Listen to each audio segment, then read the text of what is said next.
বাবার কাছে গিয়ে হুজুরের কাছে গিয়ে কাঁদছে। কি বলে? কি হলো রে? ঘুম হচ্ছে কেন?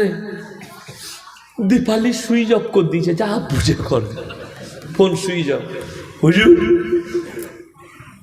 যা টাকা লাগে দেবো, কমপক্ষে জানো আমার প্রেমিক জানো, প্রেমিকা সে যেন সুইচটা খুলে দেয়। হুজুরের তাবিজে এখন সুইচ খুলবে, কত লাগবে? 5,001 টাকা। আচ্ছা, আমাদের তাবিজে যদি সুইচ খুলতো রে বুকা, আমরা যত মোবাইল ছিল এগুলো তাবিজ মেরে সাপ টাওয়ার উড়িয়ে দিতুম, তোরা যা পাপ করছিস। কথাটা বুঝতে পেরেছেন না? পারেননি? আমাদের তাবিজ কাজ হলে, কিন্তু হুজুর বলে দিয়েছে ও 5,000 টাকা ওকে জোগাড় করতে হবে। হুজুরকে বললে আরো কোনো লাইন আছে নাকি? হুজুর বললে আর একটা লাইন আছে, চিন্তা করো না। তুমি যদি 20,001 টাকা নাও তাহলে 14 দিনের ভাতায় তোমার কাছে মেয়ে হাজির হয়ে যাবে। মূর্খ বাবা সেজে গেছে। দেশের প্রধানমন্ত্রী, দেশের স্বাস্থ্যমন্ত্রী, দেশের মুখ্যমন্ত্রীরা তাদের পায়ে গিয়ে মাথা ঠুকছে, তারা স্কুলে যায়নি, এরা কিন্তু মন্ত্রী। বডিগার্ড এদের কাছে, কিন্তু মাথা ঠুকছে হচ্ছে তাদের কাছে। বড় কষ্ট লাগে, দুঃখ লাগে। অবাক হবেন, আপনি মাথা ঠুকছেন একটা মূর্খ লোকের কাছে, মৌলবীর কাছে। কলেজে পড়ে, MA পাস, BA পাস, মেয়ের সঙ্গে প্রেম করেছে, হোস্টেলে থাকে, কলেজে পড়ে, প্রেমিকা 2 বছর প্রেম করার পরে ব্রেকআপ, ফোন সুইচ অফ। কার? প্রেমিকার ফোন সুইচ অফ। এর আর ঘুম হচ্ছে না। এই তখন খুঁজে বেড়াচ্ছে হুজুর কোথায় পাবো ভালো। পেয়েছে মারাত্মক হুজুর। কোথায় আছে? বলে নলহাটিতে। বাবার কাছে গিয়ে হুজুরের কাছে গিয়ে কাঁদছে। কি বলে? কি হলো রে? ঘুম হচ্ছে কেন? দীপালি সুইচ অফ করে দিয়েছে, যা বুঝে কর, ফোন সুইচ অফ। হুজুর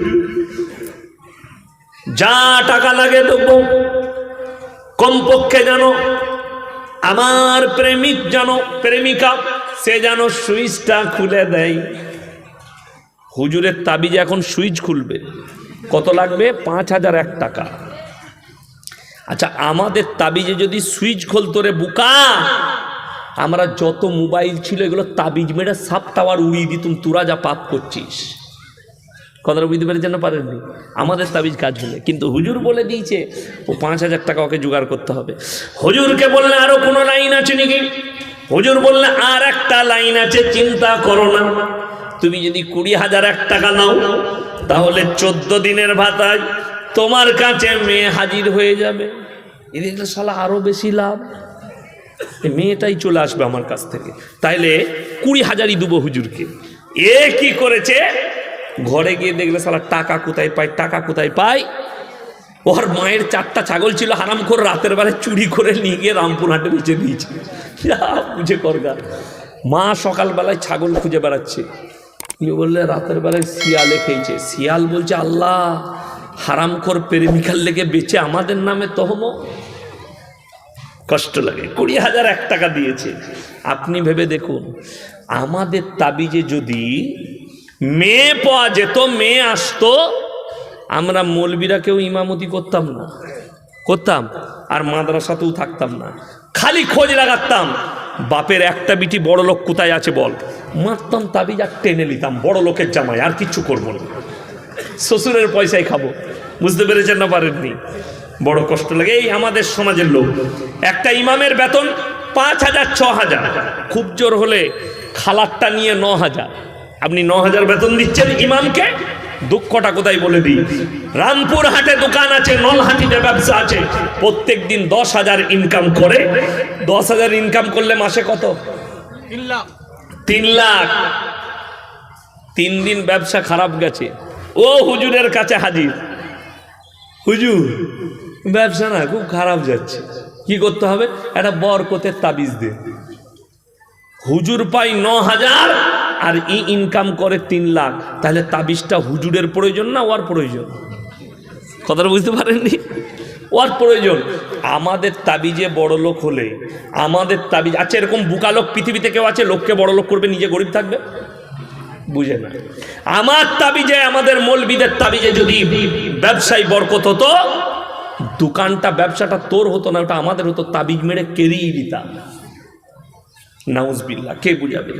ভবিষ্যৎ যারা হাত দেখাবে জ্যোতিষীকে, ভবিষ্যৎ জানতে চাইবে, তকদির জানতে চাইবে, তাদের ঈমান নষ্ট হয়ে যাবে, কাফের। তাদেরকে সঙ্গে সঙ্গে কলমা পড়ে মুসলমান হতে হবে। কেন? ভবিষ্যৎ কে জানেন? সকলে বলুন আল্লাহ। তকদিরের মালিক কে? আল্লাহ। আপনি একটা কাগজ, লটারির টিকিট, সেখানে লেখা আছে 2-4টা নম্বর, কিছু নম্বর লেখা থাকে, তাই না? আমি জানি না, নম্বর লেখা থাকে, সেই নম্বরটা মিলুতে হয় যে এই নম্বর, টাকাটা পড়েছে নাকি দেখি, এত নম্বরে 1 কোটি, আমার এত নম্বর। এই যে নম্বরের ওপরে কি বলে লোকরা, সালা এক ঘরের লেগে ছেড়ে গেল, বলে না? বলে না?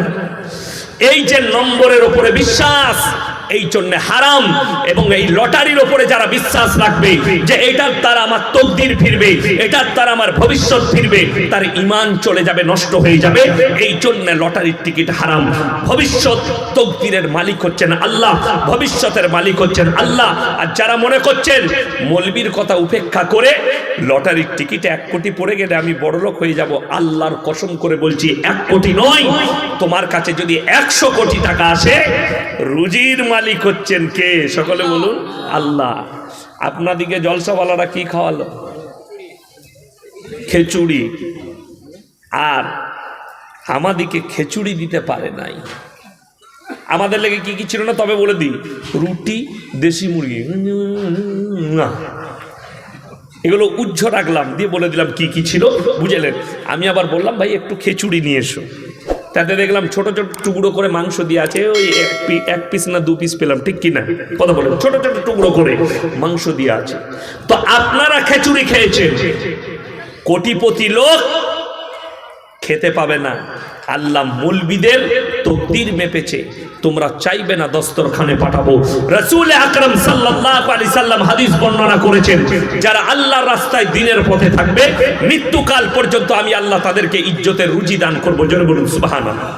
ইমামের বেতন 6000 হতে পারে, সব থেকে দামি খাবারটা আল্লাহ ইমামের দস্তরখানে পৌঁছায়, ঠিক কিনা কথা বলেন? আপনি ভেবে দেখুন, রুজির মালিক যারা বলছেন আল্লাহ, তাদেরকে বলবো সকালবেলায় উঠে রামপুরহাটে চলে যাবে। রামপুরহাট টাউনে 100টা বড় লোক সকালবেলায় আন্ডার প্যান্ট পরে ছুটছে। কি হলো বে? সুগার। ডাক্তারে বলেছে 3.5 কিলোমিটার হাঁটবি, নাইলে মরে যাবি। অনেকজন আবার বউকে সাথে করে নিয়েছে, খেপি তোরও হয়ে যেতে পারে, তুই এখন থেকে ছোট। বউ হাঁটতে পারছে না, বউকে ছাড়ছে না, সকালবেলায় যেতে হবে। ডাক্তারের কাছে গেছেন, ব্যাঙ্গালোর ডাক্তার দেখাতে, সুগার মেপে তারপর দিন রিপোর্ট পেয়েছে কত? 630 সুগার। ওরে বাপরে! ডাক্তারবাবুকে বললে কি কি খাবো লিস্ট বানিয়ে দেন। সকালবেলায় উঠে 1 মুঠো সাদা চিড়ে ভাজা খাবি, আর 1 কাপ বিনা চিনির লাল চা। বলে স্যার একটা দেশি মুরগি ডিম, বলে ছুতে পাবি না। পোলট্রি, বলে একদম দেখবি না। বলে আচ্ছা ঠিক আছে, তারপরে কি খাবো স্যার? বলে তারপরে বেলা 11টার সময় 1 কাপ চালের মাপা ভাত। চালটা মেপে নিবি, 1 কাপ চালে যতটুকু চাল আসবে ভাত হবে, সেই ভাতটা খাবি। বলে স্যার গরুর মাংস বলে ছোঁয়া যাবে না, মুরগি বললে ধারে পাশে যাবি না, খাসি বললে স্বপনে ভাববি না। ও মিঠুর বসো, দোয়া করে দেবো, তোমার বিয়ে হয়ে যাবে, না অসুবিধা নেই। হবে? ঠিক হয়ে গেছে নাকি? না নিয়ে পালিয়েছে? ও পাল্লাই নাই, খুব গোলমাল এখন। আমি আমাদের জানেন যত গোলমালে বিয়ে, এখন ইমাম সাহেবরা খুব ফেরে পড়েছে, বিয়ে তো পড়িয়ে হচ্ছে না, খালি বিয়ে। ইমাম সাহেব বলছে কবে বিয়ে করলি ভাই? বিয়ে হয়ে গেছে না, কবে নিয়ে পালিয়েছে। কে বিয়ে পড়াইছে তো ওরাই জানে, তাহলে ইমামদের টাকাগুলো মরে গেল এই পালানো এসে। যাই হোক, আমি যেটা বলছিলাম, কিচ্ছু খেতে পাবি না। কি খাবো স্যার? বলে করেলা ভাজি খাবি আর ভেন্ডি সিদ্ধ। এটা হচ্ছে কোটিপতি লোকের খাবার। বিশ্বাস করুন, যারা ভাবছেন টাকায় পয়সায় খেতে পাই, ভুল কথা। টাকাতে আল্লাহ রুজি মাপে না, আল্লাহ তকদিরে রুজি মেপে দেয়। কোরআন শুনেলেন, চোখ দিয়ে পানি আসবে। এটা আমি যাত্রার কথা বলি নাই, কোরআনে আল্লাহ যার কথা বলেছেন সে অন্য কেউ নয়, হযরতে মারিয়াম ঈসা নবীর মা। কার মা বললাম? হযরতে ঈসা নবীর মা। এ ফটো তুলছিস না ভিডিও? ভিডিও কর, কিন্তু 500 টাকা লাস্টে মাদ্রাসায় দিয়ে যাবি, ওই ব্যাজ লাগাইছিস। হ্যাঁ, শুনেলেন হযরতে মারিয়াম, ওয়াজকুর ফিল কিতাবি মারিয়াম ইদিন তাবাদাত মিন আহলিহা মাকানান শারকিয়্যা। মরিয়ম যখন নিজেকে পূর্ব দিকে এক স্থানে নিজেকে পর্দা করে নিল, ভেতরের মধ্যে বন্দি করে নিয়েছে, তার কাছে জান্নাত থেকে খাবার আসছে। জোরে বলুন সুবহানাল্লাহ। আল্লাহ পাঠাচ্ছেন জান্নাত থেকে খাবার। হযরতে জাকারিয়া বলছেন, ক্বালা ইয়া মারইয়াম আন্না লাকি হাযা। ওগো মরিয়ম, এই সমস্ত ভালো মন্দ আখরোট, মুনাক্কা, কাজু, কিশমিশ, পেস্তা, বাদাম কোথা থেকে পাচ্ছ? মারইয়াম উত্তর দিলেন, ক্বালাত হুয়া মিন ইনদিল্লাহ ইন্নাল্লাহা ইয়ারযুকু মান ইয়াশাউ বিগাইরি হিসাব। আল্লাহ যাকে ভালোবাসেন, আল্লাহ যাকে পছন্দ করেন, তাকে বেশুমার রিজক দান করেন। কেমন করে দেব, কোথা থেকে দেব, আমি আল্লাহ ছাড়া পৃথিবীর কেউ জানে না। জোরে বলুন সুবহানাল্লাহ। কেউ জানে না আল্লাহ রুজি কোথায় মেপেছে। 1 টাকা নাই। আল্লাহ যদি তার তকদিরে দেশি মুরগি লেখা থাকে, দেশি মুরগিটাই পাবে। বোম্বে টাটা মেমোরিয়ালে চলে যান, গলায় পাইপ লাগানো আছে। আমি বোম্বে ঘুরতে গিয়েছিলাম, তো আমি একবার টাটা মেমোরিয়ালে দেখতে গেলাম। তো এতগুলো বাঙালি পেশেন্ট, সব তাদের পরিবাররা ছুটে আসছে আর বলছে, হুজুর দোয়া করবেন আমার মা, দোয়া করবেন আমার মেয়ে, দোয়া করবেন আমার স্ত্রী। বড় কষ্ট লাগলো। আমি ট্রেনে আসছি, বোম্বে মেলে 2 টিয়ারে এসিতে। আমার পাশের সিটে ছিল বীরভূম ডিস্ট্রিক্টে আপনার ওই মোহাম্মদ বাজার, ওইখানেই বাড়ি হবে, গরিব মানুষ। আমি বললাম কি হয়েছে গো? বললে ক্যান্সার আজ 6 বছর, কেমো চলছে। পয়সা আছে কোথায়? লিভারে। গলায় পাইপ ভরা আছে, লিকুইড খাবার দিতে হচ্ছে, গলা দিয়ে যাচ্ছে।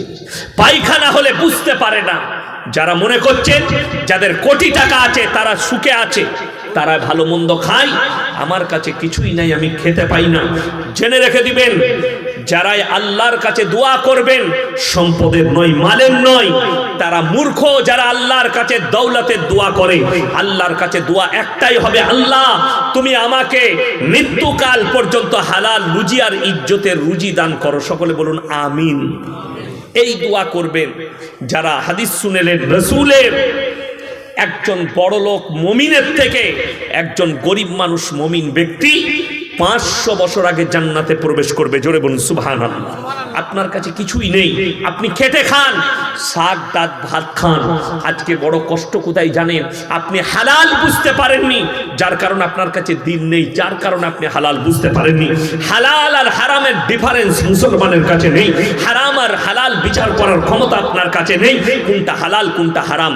যার কারণে মুসলমান কত মূর্খামি করে জানেন? দোকানে মাল বিক্রি করছে, অনেক মুসলমান মনে করে আমি যে মাল বিক্রি করছি, এই মালটা যদি 1 গ্রাম কম দিতে পারি আমার লাভ হবে।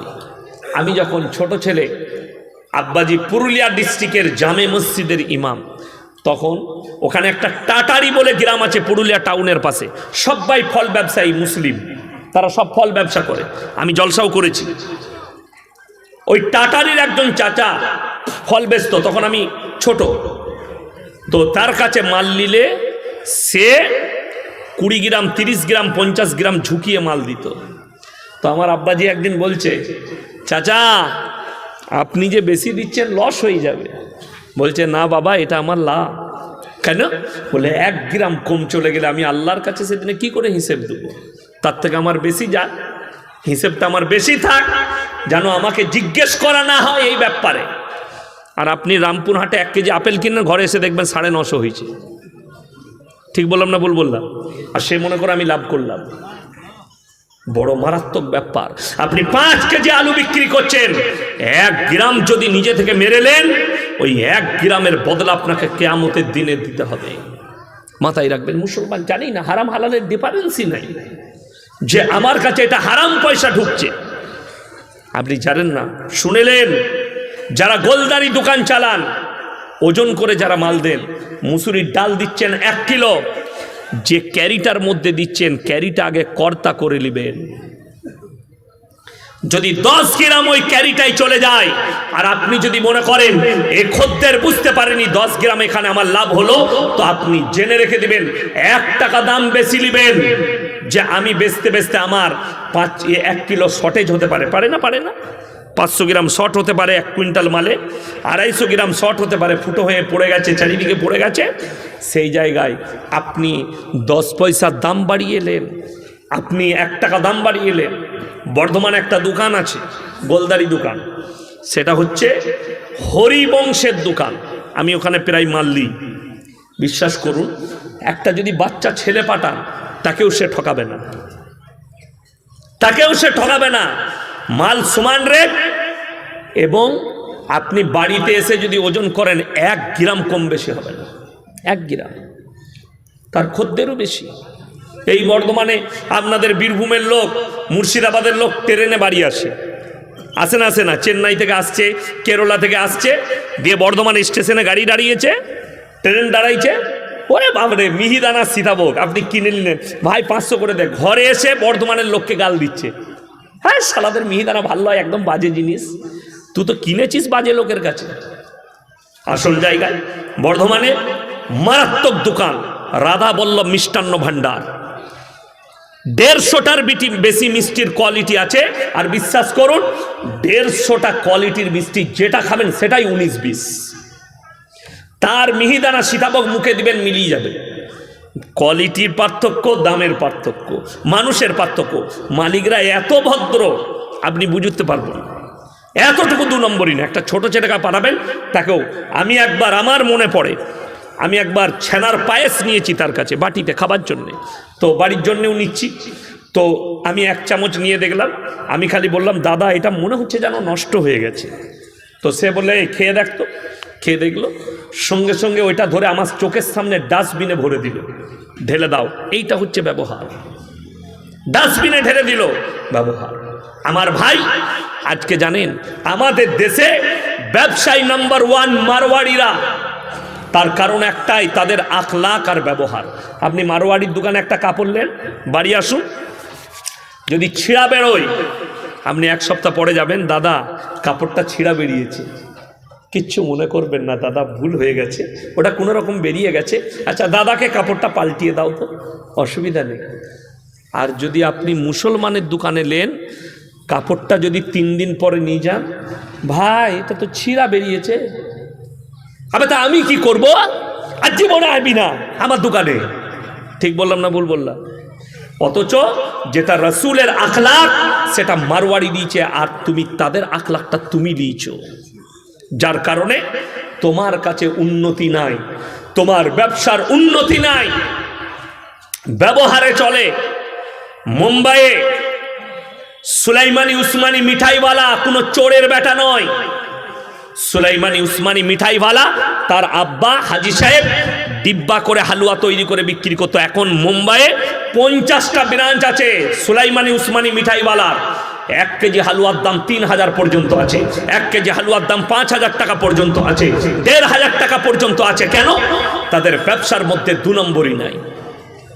আপনি চান, আপনি যেটা দেখাবেন, জমজম সুইটস মাহমুদ আলী রোডে, খালি যদি আঙ্গুল বাড়ান, ভাই ইসকা कीमत कितना है, ও 1000 রুপিয়া, আপনাকে দাম বলবে না, প্রথমে প্লেন নামাবে, কেটে সেখান থেকে দিবে, বলে मौलाना खा के देख लीजिए पहले, भैया थोड़ा खा लीजिए। अपनी टेस्ट करबें, यदि पसंद आसे, भाई कैसा लगा आपको, জি ঠিক है बढ़िया है কি कितना কিলো है তারপরে আপনাকে দামটা বলবে তার আগে নয়। আর আপনি যদি সব টেস্ট করে বেরিয়ে চলে যান মুখে একটা কথা উচ্চারণ করবে না তারা। আর আমাদের এখানে যদি বলেন একটা রসগোল্লা দেখি আপনি যদি 10টা না কিনেন আপনাকে বাঁধবে গামছা দিয়ে। ঠিক বললাম না ভুল বললাম? এ বাস্তব বলছি আমি এটা। তো পার্থক্য আছে, বড় কষ্ট লাগে। কেন? আপনি ব্যবহারে আখলাকে, আপনার কাছে আখলাক নেই, আপনি কিয়ামতের দিনে পাকড়াও হবেন।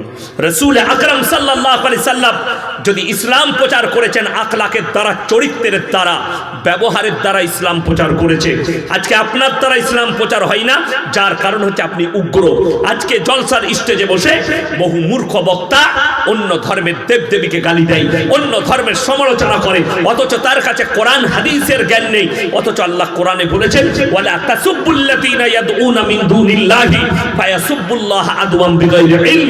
তোমরা তাদের দেবদেবীকে গালি দিও না যারা আল্লাহ ব্যতীত অপরের উপাসনা করে অজ্ঞাত অবস্থায়। সে তোমার আল্লাহকে গালি দিলে তোমার ক্ষতি হবে। আপনি শিরকটা বুঝান, আপনি বেদাতটা বুঝান, আপনি এটা বলেন আল্লাহ ব্যতীত অপরের কাছে সিজদা করা হারাম, আল্লাহ ব্যতীত অপরের কাছে ভালো মন্দ চাওয়া হারাম, আল্লাহ ব্যতীত অপরের কাছে সিজদা চলবে না। আপনি এটা বুঝাতে পারেন, কিন্তু ডাইরেক্ট তার দেবদেবীকে আপনি গালি দিতে পারেন না। ইসলাম এটা স্বীকৃতি দেয়নি। রাসূল আকরাম সাল্লাল্লাহু আলাইহি সাল্লামের হাদিস, তোমরা মুমিন ততক্ষণ হতে পারবে না যতক্ষণ পর্যন্ত তোমার কাছ থেকে তোমার প্রতিবেশী সুরক্ষিত নয়। তোমরা দেখো না তোমার বাড়ির পাশে কে বসবাস করছে, সে দলিত হোক, আদিবাসী হোক, সে যে ধর্মেরই হোক, সে হিন্দু হোক, সে যদি ক্ষুধার্ত হয় খাবার দাও, বস্ত্রহীন হলে বস্ত্র দাও, বিপদে পড়লে পাশে দাঁড়াও। এইটাই হচ্ছে রাসূল আকরাম সাল্লাল্লাহু আলাইহি সাল্লামের আখলাক। আল্লাহ নবী যেদিনে মক্কা বিজয় করেছেন, মক্কা নগরীতে বেঈমান কাফেররা হেরে গেছে, নবী সাহাবীরা জিত হাসিল করেছেন। আল্লাহ নবী মক্কা বিজয় করে ফেললেন। আল্লাহ নবী বসে আছেন উঁচু জায়গায়, সাহাবীরা তলোয়ার নিয়ে দাঁড়িয়ে গেল। আজকে আমরা বদলা নেব। তোমরা আম্মার ইবনে ইয়াসিনের মায়ের দু পায়ে উট বেঁধে দুদিকে তাড়িয়েছো। হযরতে আমির হামজা রাদিয়াল্লাহু তাআলা আনহু কালিজা ঠট্টা বার করে চিবিয়েছো। আজকে আমরা বদলা নেব। আল্লাহ নবী বললেন, হে আমার সাহাবীরা শোনো, তোমরা আমার 5টা কথার উপরে আমল করো। নাম্বার 1, বৃদ্ধকে মারতে পাবে না। নাম্বার 2, বৃদ্ধাকে মারতে পাবে না। নাম্বার 3, শিশুকে মারতে পাবে না। নাম্বার 4, কাবা ঘরে প্রবেশ করলে মারতে পাবে না। নাম্বার 5, আত্মসমর্পণ করলে মারতে পাবে না। আজকে একটা মুসলমান তার নিজের ভাইকে ক্ষমা করতে পারে না, একটা মুসলমান আর একটা মুসলমানকে বরদাস্ত করতে পারে না, আর আপনি নিজেকে মুমিন দাবি করেছেন। বড় কষ্ট লাগে। আমাদের মধ্যে হিংসা বিদ্বেষে ভরে গেছে। আপনাকে বলে দিই, বিসমিল্লাহ,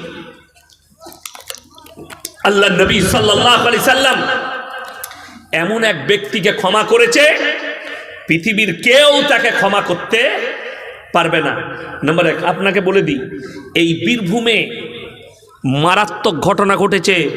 এই নলহাটি থানা, রামপুরহাট থানার মধ্যে বাগদুই কাণ্ড ঘটেছিল এই রামপুরহাটে কয়েক বছর আগে। ঠিক বললাম না? পুলিশ কেস হয়েছে, একজন মার্ডার হলো, তার পরিপ্রেক্ষিতে 11টা বাড়ি জ্বলল। 11 আর 1 কটা? কথা বলেন। 12টা পরিবার শেষ হলো। এই 12টা পরিবার শেষ হওয়ার পরে সিবিআই চার্জ নিয়েছে নিজের হাতে, 40 জনকে অ্যারেস্ট করেছে। 40টা ব্যক্তি, 40টা পরিবারের লোক অ্যারেস্ট হয়েছে। 40 আর 12 কত? কথা বলে না? 52। এই 52টা পরিবার শেষ। মেরেছে মুসলমান, মরেছে মুসলমান, জেলের কুঠরিতে বসে পচছে মুসলমান। অথচ রাসূলের হাদিস, এক মুমিন আর এক মুমিনের ভাই ভাই। আর মুমিন সে যার কাছ থেকে তার পাশের বাড়ির মুমিন কষ্ট পেতে পারে না। আল্লাহর রাসূল তো অমুসলিমকে দেখতে বলেছেন ক্ষুধার্ত হলে, বিপদে পড়লে, আর তুমি নিজের ভাইয়ের গলায় ছুরি চালাচ্ছ। আশ্চর্যের বিষয়, আমার মুসলমান ভাই রাসূল আকরাম সাল্লাল্লাহু আলাইহি সাল্লামের নিজের চাচা যান হযরত আমির হামজা রাদিয়াল্লাহু তাআলা আনহু যুদ্ধের ময়দানে যারা হাজী সাহেব আছেন তেনারা গিয়ে দেখে এসেছেন। না হলে যিনারা হজ করতে যাবেন, উমরা করতে যাবেন, তারা দেখতে পাবেন ওই হজের ময়দানে আপনার উহুদের প্রান্তরে মক্কায় 70 জন সাহাবীর কবর আছে, লোহার ব্যারিকেড দিয়ে ঘেরা আছে। সেইখানে একজনের কবর আছে, তিনি হচ্ছেন হযরত আমির হামজা রাদিয়াল্লাহু তাআলা আনহু। যুদ্ধের ময়দানে হিন্দা বুকটা চিরে গলা থেকে কলিজা থট্টা বার করে চিবিয়ে খেয়েছিল। আল্লাহ রাসূল সাল্লাল্লাহু আলাইহি সাল্লামের সামনে যখন তিনার লাশ এলো, নবীজি হাঁটু গেড়ে বসে কাঁদতে লাগলেন। আমার চাচার সঙ্গে এই অবস্থা কে করলো? চেহারাটা ক্ষত বিক্ষত কে করলো? সাহাবীরা বললেন, ইয়া রাসূলুল্লাহ, তার নাম হিন্দা। যেদিনে মক্কা বিজয় করেছেন, দলে দলে বেঈমান কাফেররা নবীজির কাছে ঈমান আনছেন।